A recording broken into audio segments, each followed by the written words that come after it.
قد يسرنا القرآن للذكر فهل من مدكر الحمد للہ رب العالمین والصلاة والسلام علی سید الانبیاء والمرسلین اما بعد فاعوذ باللہ من الشیطان الرجیم بسم اللہ الرحمن الرحیم۔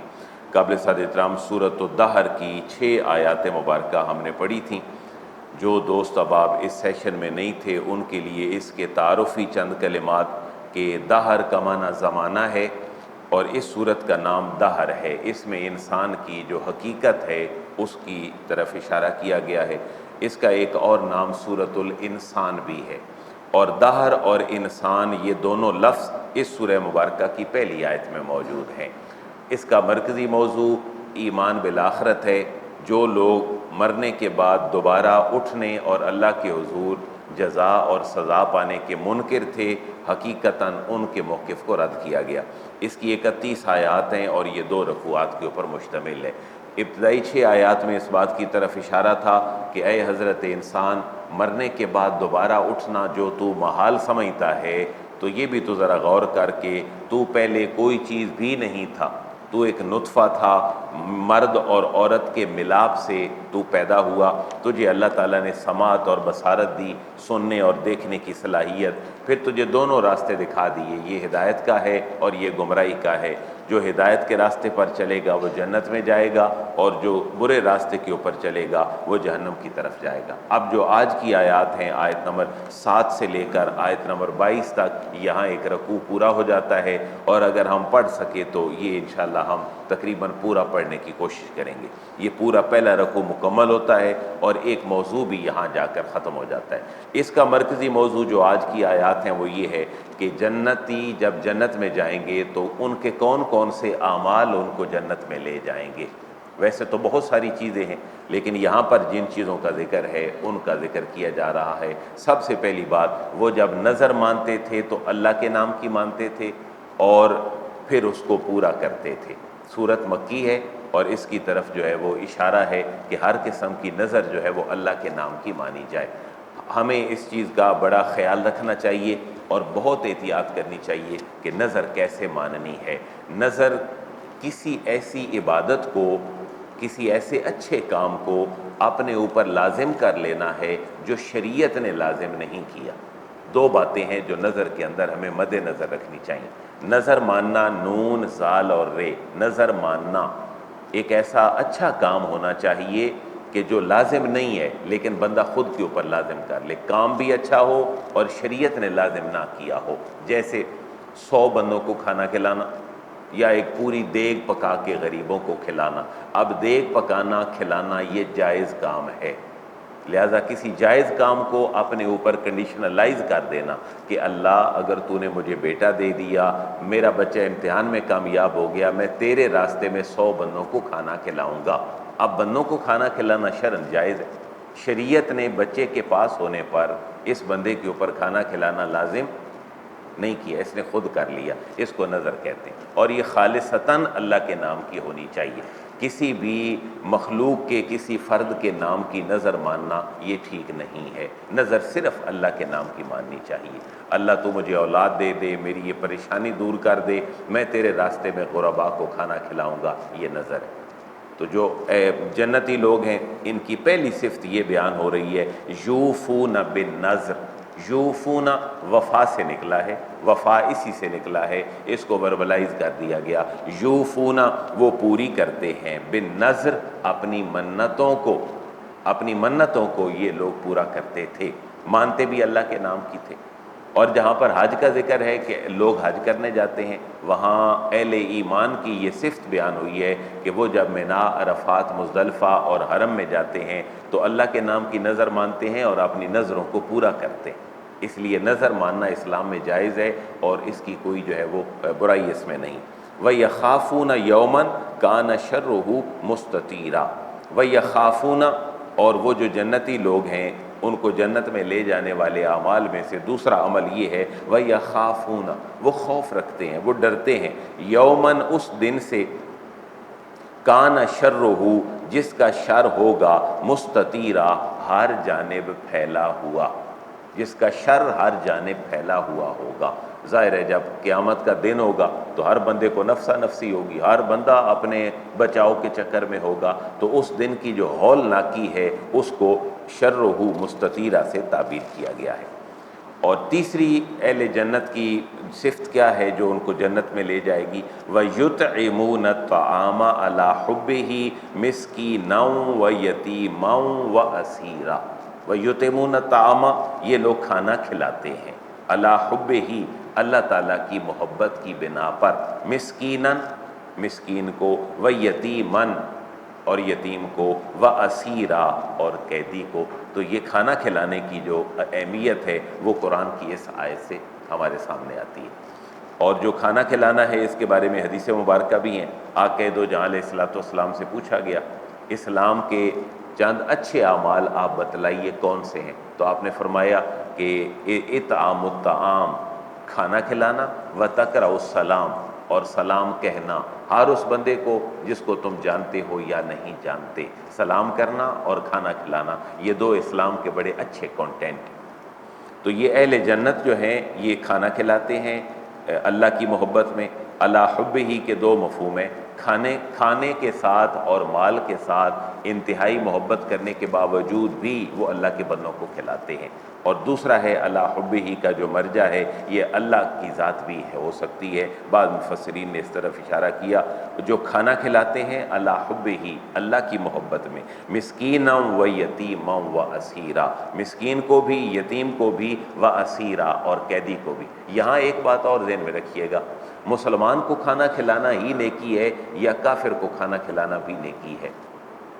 قرآن نے اس کی تخصیص نہیں کی، جس کو بھوک لگی ہے اس کو کھانا کھلانا نیکی ہے، کافر کو بھی کھانا کھلانا نیکی ہے۔ یہاں دیکھیں جو اسیرہ کا لفظ ہے یہ صورت مکی ہے، مکے میں نازل ہوئی ہے، تو اس وقت یقیناً جو اگر قید کا کوئی تصور تھا تو وہ کافر ہی قیدی بنتے تھے، مسلمانوں میں تو ایسا نظام نہیں تھا، تو اس لیے کوئی جنگوں میں قیدی اگر بنے، کافر بھی ہو، اس کو کھانا کھلانا، اس کے ساتھ اچھا سلوک کرنا، یہ اسلام کا امتیازی وصف ہے، اس کو مسلمان تک محدود نہ کیا جائے۔ بے شک وہ نشئی ہو جائے، جی گناہگار آدمی ہو جائے، سڑک پہ پڑا ہوا بندہ مل جائے، جو بھوکا آدمی ہے اس کو کھلانا، یہ اسلام نے اس بات کی اجازت دی۔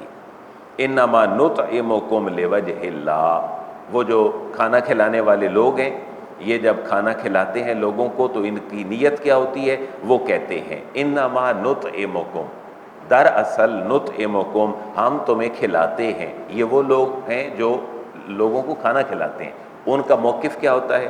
انما نطعمکم، ہم تمہیں کھلاتے ہیں لوجہ اللہ، اللہ کی رضا کے لیے، یعنی اللہ کی رضا کے لیے وہ کھانا کھلاتے ہیں۔ لا نرید منکم جزاء ولا شکورا، وہ لوگ کہتے ہیں کہ لا نرید، ہم کوئی ارادہ نہیں رکھتے، کوئی طلب نہیں رکھتے، کوئی ہمارے اندر کوئی امید نہیں ہے، منکم تم میں سے، جزاء کسی اجر کی بھی، کہ ہم تمہیں کھانا کھلائیں گے تو اس کے بدلے میں تم ہمارا کوئی کام کر دو گے یا ہمارے لیے کوئی دعا بھی کر دو گے، ہم ایسی کسی چیز کا ارادہ نہیں رکھتے۔ ولا شکورا، حتیٰ کہ ہم تمہارے تھینکس کہنے کا بھی ارادہ نہیں رکھتے۔ یعنی اللہ کی رضا کا معاملہ یہ ہوتا ہے کہ اللہ کی رضا کے لیے کسی کو کھانا کھلائیں تو شکریہ اور تھینکس اور دعا کی امید کے بغیر ہی کھانا کھلائیں، یہ اللہ کی رضا کے لیے کھلانا ہے۔ جزاء ولا شکورا انا نخاف من ربنا یوما عبوسا قمطریرا، یہ وہی لوگ ہیں جو کھانا کھلانے والے ہیں، لوگوں کی ہیلپ کرنے والے ہیں۔ یہ کہتے ہیں ہم تمہیں کھانا اس لیے کھلاتے ہیں کہ انا نخاف، ہمیں خوف آتا ہے، من ربنا، اپنے رب سے، یومن، اس دن کے لیے، عبوسن قمطریرا، یہ اس دن کی ہولناکی بیان ہو رہی ہے جو قیامت کا دن ہے، جزا و سزا کا دن ہے۔ وہ کیسا دن ہے؟ عبوسا، جو بڑا ترش قسم کا دن ہے، بڑا سخت قسم کا دن ہے، اور قمطریرا تھوڑا سخت نہیں ہے، انتہائی قسم کا سخت دن ہے۔ ہم تو اس دن کے لیے اللہ سے ڈر کے تمہیں کھانا کھلاتے ہیں۔ یہ قیامت کے دن کے 3 نام بھی بیان ہو گئے ہیں، ایک پچھلی آیت میں، اور ایک عبوسن اور قمطریرا، وہ سخت دن ہے اور انتہائی سخت دن ہے۔ جب ان کی نیت یہ ہوتی تھی اللہ کی رضا کے لیے کچھ کرنا تو اللہ تعالیٰ نے فرمایا فَوَقَاهُمُ اللَّهُ شَرَّ ذَلِكَ الْيَوْمِ وَلَقَّاهُمْ نَضْرَةً وَسُرُورًا۔ فَوَقَاهُمْ، یہ 3 الفاظ کا مجموعہ ہے، فا، وقا اور ہم۔ فا کا معنی پس، وقا بچا لے گا ہم ان کو اللہ اللہ شر ذالک الیوم اس دن کے شر سے اللہ تعالیٰ ان کو بچا لے گا. یعنی کسی کو اللہ کی رضا کے لیے کھلا دینا بھی قیامت والے دن اللہ کی رضا اور بخشش کا سبب بن سکتا ہے. باقی نیکی کے کام اور بھی کافی ہیں، لیکن یہاں جس بات کی طرف بنیادی طور پر اشارہ ہے، ہیومینٹی کا خیال رکھنا، انسانوں کی ضروریات کو حد الوسع پورا کرنا. فوقاہم اللہ اللہ تعالیٰ بچا لے گا انہیں شر ذالک الیوم اس دن کے شر سے. ولقاہم نضرۃ وسرورا واو کا معنی اور لکا یلکی تلقیہ کا معنی ہوتا ہے ملنا. تو یہاں ملنے کا مطلب یہ ہے کہ اللہ تعالیٰ دے دے گا ہم ان کو نضرتاں و سرورا. نظرہ کہتے ہیں چہروں کی تر و تازگی کو، اللہ تعالیٰ ان کو چہروں کی تر و تازگی دے دے گا. و سرورا اور دلوں کا سرور بھی دے دے گا. یعنی انسانوں کے خیال رکھنے سے ایک کہ اللہ تعالیٰ چہروں کو تر و تازہ کر دیتا ہے، دلوں کو تازگی عطا فرما دیتا ہے. وَجَزَاهُمْ بِمَا صَبَرُوا جَنَّةً وَحَرِيرًا. وَجَزَاهُمْ اور اللہ تعالیٰ ان کو بدلہ عطا فرمائے گا. کس کا؟ بِمَا صَبَرُوا جو دنیا میں رہ کر وہ صبر کیا کرتے تھے. کس چیز کا بدلہ؟ جنتاں وحریرا اس کے بدلے اللہ ان کو جنت عطا فرمائے گا. وحریرا اور انتہائی بہترین ریشم کا لباس اللہ تعالیٰ قیامت والے دن ان کو عطا فرمائے گا. اور جنت میں یہ بیٹھے کیسے ہوں گے؟ متکئین فیہا علی الارائک. متکئین کا لفظ ہم نے پہلے بھی بڑی بار پڑھا ہے، اس سے ایک اردو کا لفظ بھی نکلا ہے متکئین، تکیہ لگانا. تکیہ عربی کا لفظ ہے بیسیکلی کسی کا سہارا لینا اور ٹیک لگانا. یہ جو جنتی لوگ ہوں گے متکئین یہ ٹیک لگائے ہوں گے فیہا اس جنت میں علی الارائک صوفوں کے اوپر. بہترین اس کی کمفرٹیبل اگر اس کی چیز کو سمجھنا ہو تو آج کے دور کا وہ آپ کا صوفہ ہے جس کے اوپر انسان بڑا ریلیکس ہو کے بیٹھتا ہے. تو وہاں وہ پلنگوں کے اوپر صوفوں کے اوپر تکیہ لگائے بیٹھے ہوں گے. لا یرون فیہا شمسا ولا زمہریرا. لا یرون یہ جو اہل جنت ہیں نہ نظر آئے گی انہیں فیہا وہاں جنت میں شمسا سورج کی کوئی تپش ان لوگوں کو نظر نہیں آئے گی. ولا زمہریرا اور نہ ہی جو سردی کے ساتھ ٹھر جانا ہے ایسی کیفیت بھی انہیں جنت میں نظر نہیں آئے گی. کیسا ماحول ہوگا پھر؟ نہ زیادہ گرمی نہ زیادہ سردی. شمسن کا معنی ہے سورج کی انتہائی تپش، یہ بھی نہیں ہوگی. ولا زمہریرا اور نہ ہی زمہریرا ہوگا. زمہریرا کا معنی کیا ہے؟ اتنی شدید یخ سردی جس سے انسان ٹھٹر جاتا ہے. یہ جنتی ان کو وہ ماحول ملے گا جو نہ زیادہ گرمی والا ہے اور نہ ہی زیادہ سردی والا ہے. پیارے موسم میں وہاں ہوں گے. وَدَانِيَةً عَلَيْهِمْ ظِلَالُهَا پھر آپ کسی صوفے کی جگہ کو اپنے ذہن میں لائیں اور کسی اچھے سے پارک میں وہ پڑا ہوا ہو جہاں بہت اچھا موسم ہو، نہ زیادہ سرد نہ زیادہ گرم، اور وہاں جو باغ ہے اس کی جو درختوں کی ٹہنیاں ہیں وہ انسان کے بالکل اوپر لٹک رہی ہوں. کہیں بھی سوات میں مری میں کہیں دنیا والا کوئی ماحول اچھا ذہن میں لے آئیں تو ایک جنت کی جو ہے وہ عکس بندی تھوڑی سی ہمارے لیے پاسبل ہے کہ ہم اس کو سمجھیں. ایک پارک ہو، بڑے اچھا ماحول ہو، نہ سردی ہو نہ گرمی ہو، صوفے لگے ہوں، انسان ٹیک لگا کے بیٹھا ہو. وَدَانِيَةً عَلَيْهِمْ ظِلَالُهَا جو درختوں کے سائے ہیں وہ انسانوں کے اوپر پڑ رہے ہوں اور اتنے قریب پڑ رہے ہوں کہ وہ جن درختوں کا سایہ ہے ان کے اوپر پھل بھی لگا ہے اور جنتی اپنے صوفے پہ بیٹھ کر جو چیز چاہے توڑ کے کھا لے. یہ ان لوگوں کو اللہ کی طرف سے انعام ملے گا. وَدَانِيَةً عَلَيْهِمْ ظِلَالُهَا واو کا معنی اور دانیہ قریب ہوں گے. اسی سے لفظ نکلا ہے دنیا. دانیہ اور دنیا ایک ہی ہے. اب دانیہ بھی لوگ بچوں کا نام رکھتے ہیں، اس کے لٹرل میننگ ہے قریب ہونا. دنیا اور دانیہ کی 100% روٹ ایک ہے. دنیا کا معنی ہے قریب ہونا کیونکہ اس کی ہر چیز ہمارے قریب ہے، اور اس کے مد مقابل ایک اور فیز ہے جو دنیا نہیں بلکہ آخرت ہے، یعنی آخرت کا معنی ہے سیکنڈ فیز، ایک فرسٹ فیز ہے دنیا اور ایک آخرت جو ہے وہ سیکنڈ فیز ہے۔ تو دانیہ کا معنی ہے وہ قریب ہوں گے، علیہم ان کے، ظلالھا ان درختوں کے جو سائے ہیں وہ ان کے بڑے قریب ہوں گے، وذللت قطوفھا تذلیلا، واو کا معنی اور ذللت اور تذلیلا، یہ اردو کا لفظ بھی ہم بولتے ہیں، یار فلاں بندے نے تو میری انسلٹ کر دی، تذلیل کر دی، یعنی مجھے نیچا دکھا دیا۔ عربی میں ذللت اور تذلیلا کا معنی ہے نیچے ہونا، ہمارے ہاں اردو میں یہ لفظ مشہور ہو گیا نیگیٹو، تذلیل کرنا، مجھے چھوٹا کر دیا اس نے۔ تو وذللت وہ جو درخت ہوں گے وہ جھکے ہوئے ہوں گے، قطوفھا ان کے میووں کے جو گچھے ہیں وہ انتہائی لٹک رہے ہوں گے، تذلیلا انتہائی نیچے لٹکے ہوئے، جو انسان کی بیٹھے بیٹھے پہنچ تک ہوں گے۔ یہ ایک چھوٹا سا خیالی تصور ہے کہ جنت میں اللہ تعالیٰ لوگوں کو اتنا کمفرٹیبل رکھے گا، اور اس کی وجہ کیا ہوگی؟ غرباء کو کھانا کھلانا، انسانوں کا خیال رکھنا۔ وَيُطَافُ عَلَيْهِمْ بِآنِيَةٍ مِّن فِضَّةٍ وَأَكْوَابٍ كَانَتْ قَوَارِيرَ۔ اب وہاں اس صوفوں میں، باغ میں، اچھے موسم میں سرو کون کرے گا؟ کہتے ہیں چاندی کے برتن ہوں گے اور شیشے کے چمکدار گلاس ہوں گے، اور ینگ مین، بہت بوڑھا بندہ سرو نہیں کر رہا ہوگا بلکہ انتہائی پھرتیلے نوجوان بھاگ بھاگ کے ویٹر کے فرائض سر انجام دے رہے ہوں گے۔ آج بھی دیکھیں آپ ویٹر کو ٹپ دیتے ہیں جب وہ اچھا سرو کرتا ہے، تو ایک اچھی کیفیت کو اللہ تعالیٰ نے ان الفاظ میں بیان فرمایا۔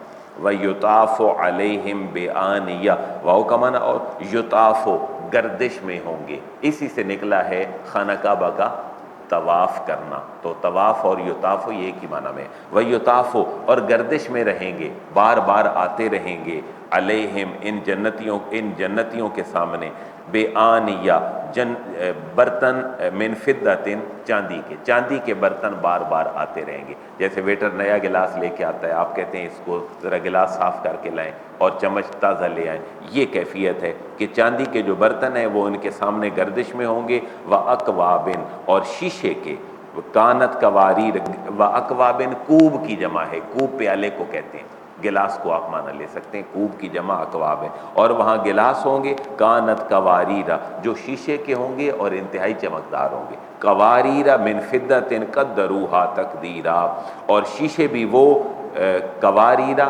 شیشے بھی وہ من فضۃ چاندی کی اس قسم کے ہوں گے، قدروہا تقدیرا جن کو پلانے والے نے بڑے بھرپور انداز میں بھر کے دیا ہوگا کہ اس سے پی لو۔